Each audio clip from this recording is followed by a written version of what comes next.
Since most rubber trees are indoor plants, you can begin propagating them in any season. You may see better results when propagating in spring or summer. As rubber trees prefer warm weather, remember to keep your rubber tree cuttings away from drafts. Before you take your cuttings, you should be aware that sap of the rubber tree can be skin irritant.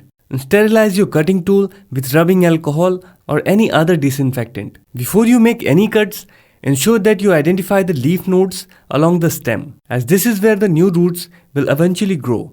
Make your cut just like you can see in the video and watch out for the sap. Now we have these 3 leaves cuttings. We will propagate them separately. 2 of them are going in water and 1 of them in soil. Now we will divide these cuttings and make our cuts like this, just like we cut and propagate pothos plant. After making the cuts, this is how they look. You can use rooting harmone to make process faster, but it will grow by itself too. It's a hardy plant. Now prepare your medium with water. I'm using small glasses. Now put the cuttings one by one in the glass and add water.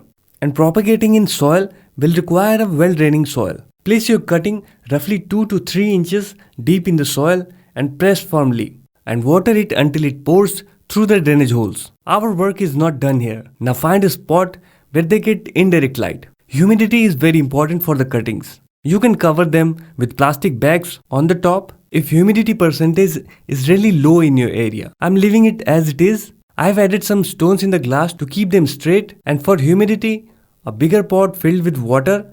As you can see, this is going to maintain the humidity around the cuttings. Remember to keep them away from drafts and direct harsh sunlight. After 4 to 5 weeks, the cuttings will begin establishing roots. Cuttings rooted in water can take 12 weeks or longer to root, while cuttings rooted in soil take about half as long. I will update the propagation process on this channel, so make sure you subscribe to this channel if you want more information about houseplant care.